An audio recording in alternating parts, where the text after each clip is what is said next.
Olá, queridos, eu sou o Padre Rodrigo Carneiro e esse é o nosso canal Atraídos pela Palavra de Deus.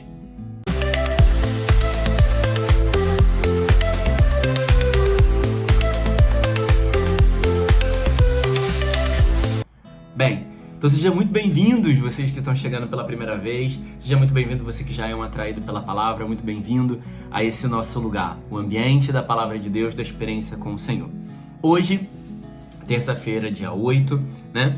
A Palavra de Deus vai falar para nós, depois que Deus renovou então a bênção, renovou e ampliou, que nós vimos ontem, depois que Deus renovou e ampliou essa bênção sobre a vida de Jacó, sobre o seu ministério, sobre tudo aquilo que ele devia fazer, nós vamos ver então no dia de hoje o que nós podemos chamar da resiliência de Jacó.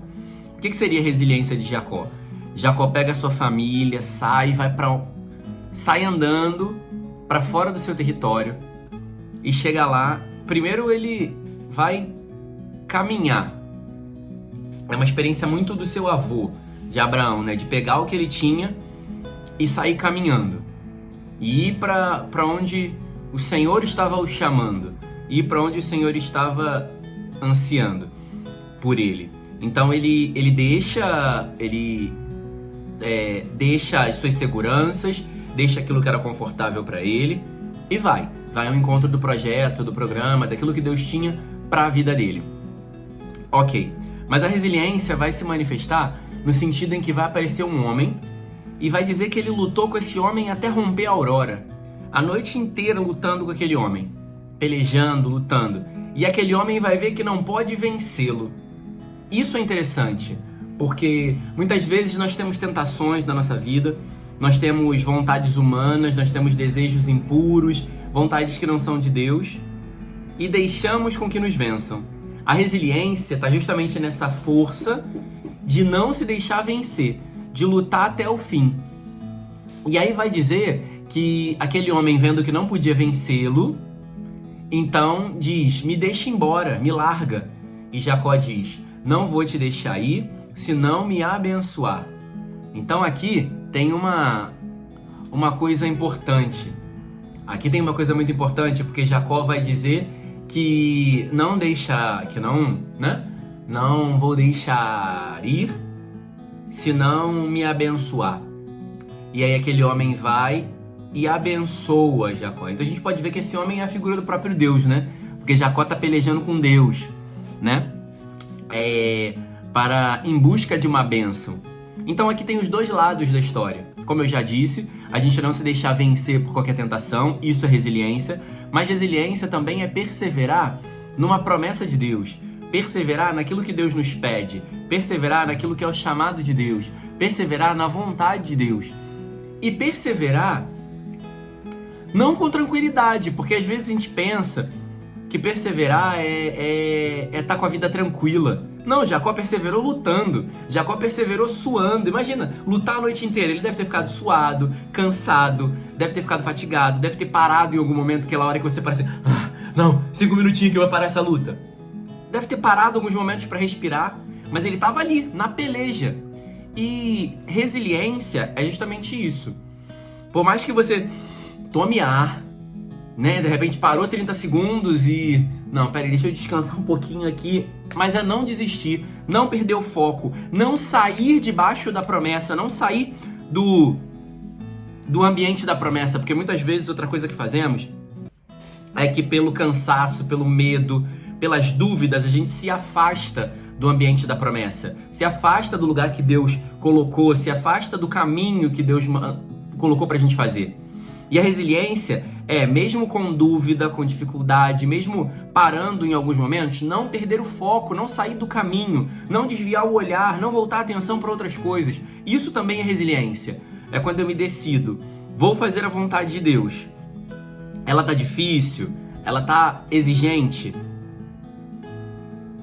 Eu tenho vontade de desistir, mas eu não vou perder o foco, eu vou continuar, eu vou seguir em frente.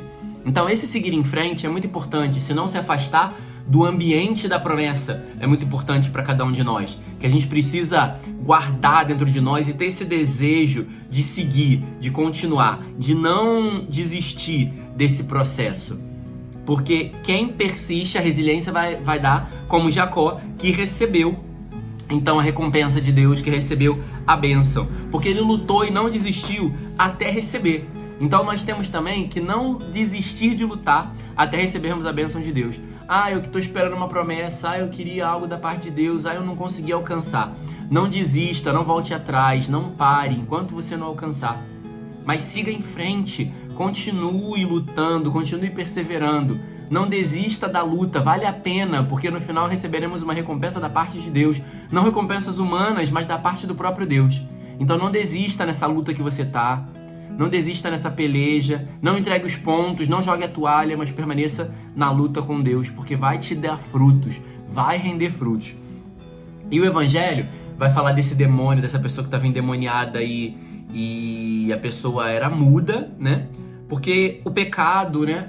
As tentações, elas nos emudecem. O que significa isso? Nos aprisiona, nos rouba do louvor. Por exemplo, eu me irrito às vezes meio fácil, né?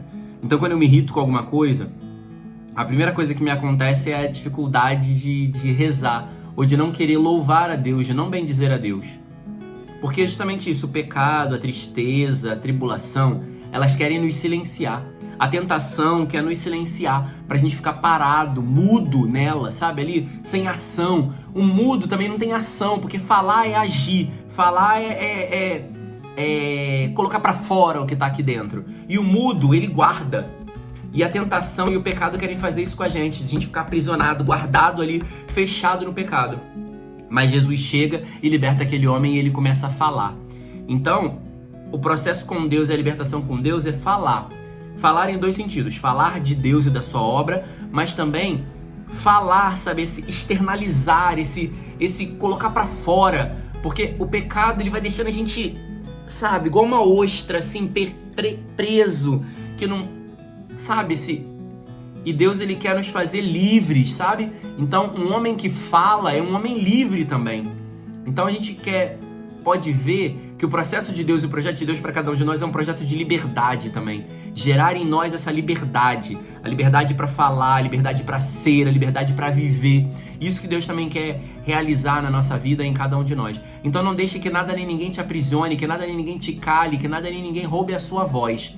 Mas que nós possamos falar em nome de Deus, proclamar as maravilhas do Senhor. E aí, nós vamos ver que os fariseus, eles não querem o bem das pessoas, porque ficam insatisfeitos, incomodados, vão dizer que Jesus está fazendo por Beelzebu. Sempre vão haver pessoas contrárias à graça de Deus. A graça de Deus vai estar acontecendo na nossa vida e vai ter sempre alguém que vai estar invejando, alguém que vai estar questionando, duvidando.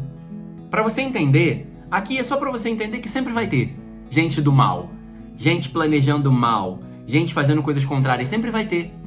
Mas também tem Jesus, que é o que faz, entendeu? Que é o que realiza, que é o que opera, que é o que vale a pena. Então não fica dando atenção para quem não vale a pena, que são pessoas invejosas, que não querem nada, que estão acomodadas. Olhe para Jesus, que é o libertador. Olhe para Jesus, que é o que faz a obra na nossa vida. E vai dizer também o Evangelho que Jesus teve compaixão daquele povo. Compaixão é um sentimento importante que a gente tem que ter. Mesmo essas pessoas que nos fazem mal e que falam mal de nós, tenha compaixão delas.